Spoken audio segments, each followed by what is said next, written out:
Hai nakama, Joy Boy the Library of Nika is here. Nah, kita ingat ya nakama, bahwa dalam catatan sejarah yang gak dituliskan dalam Road Poneglyph sendiri, Akagami-san itu membuat catatannya tersendiri loh. Dia pernah membuat master plan gila-gilaan puluhan tahun lalu hanya demi membangkitkan sosok Joy Boy. Pada dasarnya, Sans memang selalu luar biasa dengan kejutan-kejutan besar yang ditampilkan. Bahkan nih orang kini sudah menunggu Luffy di Pulau Elbaf sana, entah untuk hal khusus lagi dengan kedatangan Dory dan juga Brogy yang menjemputnya kala itu. Luffy, apakah itu juga bagian dari mastermind-nya pula? Mari kita menelisik lebih dalam nih pergerakan sang Yonko rambut merah dunia baru ini, Akagami no Sans. Yuk kita mulai.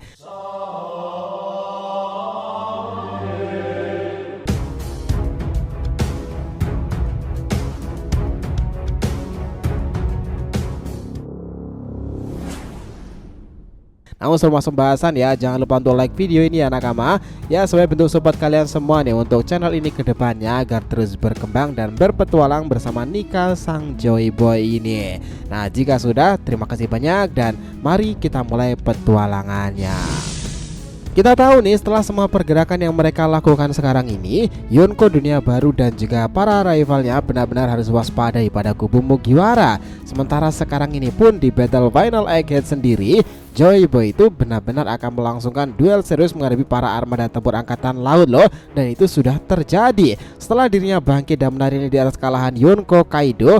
Gajah Zonesa pun juga begitu berambisi nih untuk menyambut kembalinya sang Joy Boy. Namun tahu nggak teman-teman, Joy Boy akan sangat sulit bangkit jika rencana gila Akagami sang puluhan tahun lalu itu tak berhasil.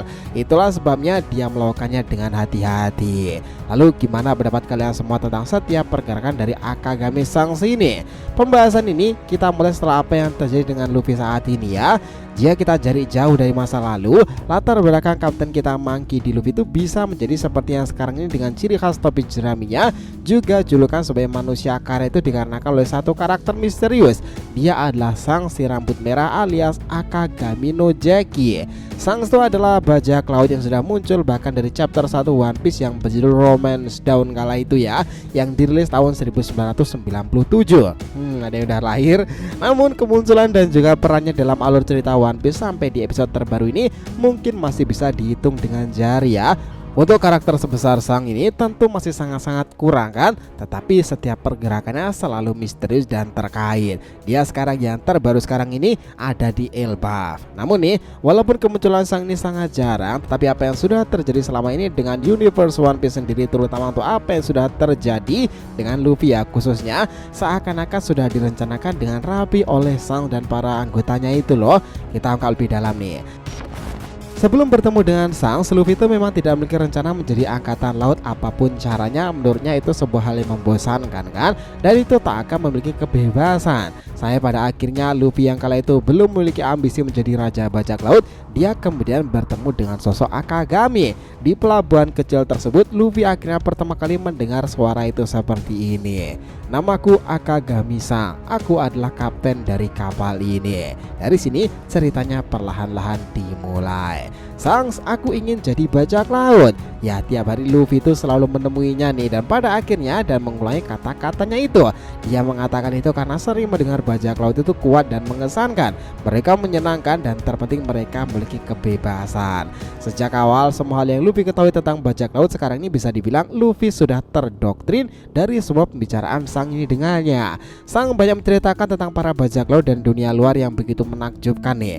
Namun di sisi lain, sang juga justru mengatakan kepada Luffy jika dia itu lemah dan juga masihlah bocah. Entah sengaja atau tidak, namun kata-kata ejekan sang ini justru membuat Luffy semakin ingin membuktikan kepadanya jika dia bisa menjadi seorang bajak laut kuat yang luar biasa loh.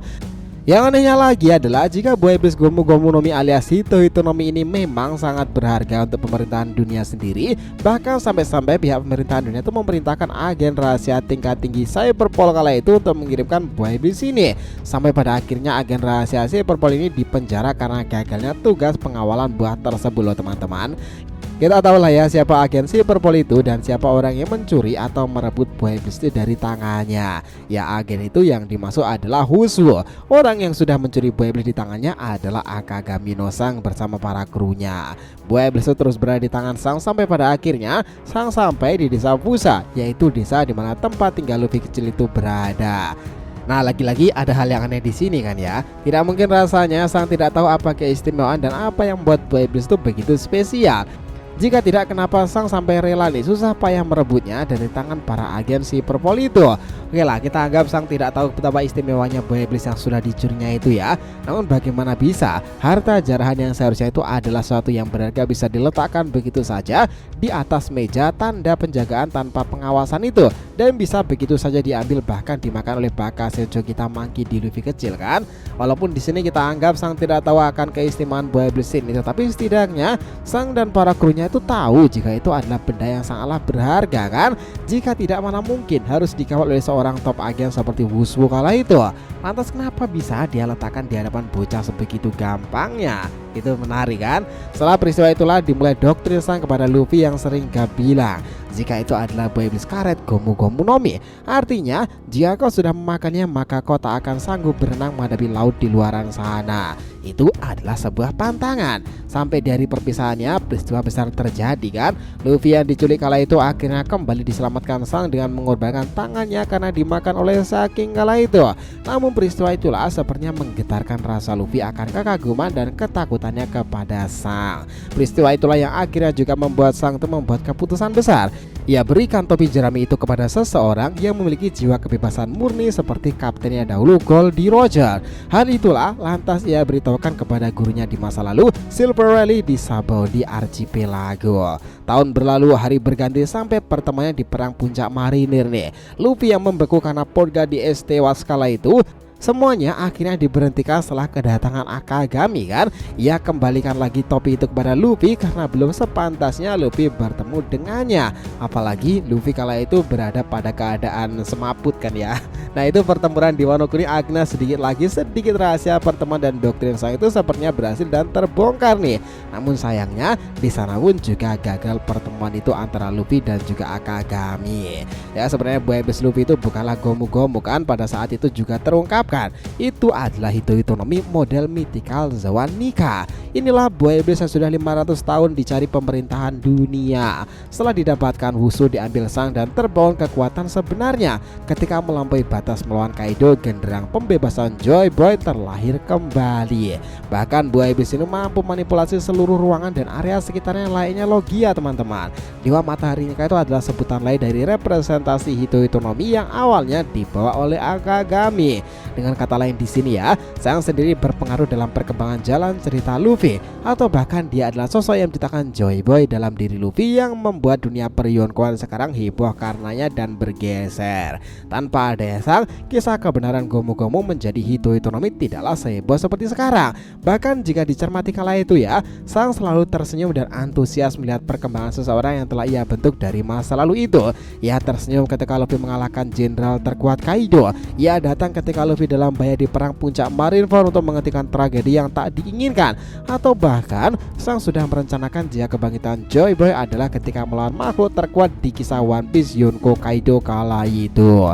Sekarang ini di ending Egghead nih, kita menyaksikan Nika telah menggila dengan beragam tekniknya menghadapi Awakening 5 Gorosei sob. Ingat loh, 5 Gorosei bangkit kekuatannya. Bahkan Nika sendiri nih bersama para pasukannya sudah bersiap menuju Elbaf sana loh. Bukankah menarik tuh jika di Elbaf mereka itu akan reunian setelah sekian lama puluhan tahun itu terjadi. Sang Master Plan bertemu dengan sang Joy Boy Nika. Wah, itu harus kita nantikan sih soal itu. Sepakat nakama? Terima kasih banyak ya telah mengikuti cerita ini sampai akhir. Jika kalian punya pendapat langsung aja nih komentar di bawah ini dan kita akan usahakan respon ya. Oke, sampai jumpa di video selanjutnya nakama. Dan Joy Boy sang Nika telah kembali ke peradaban One Piece.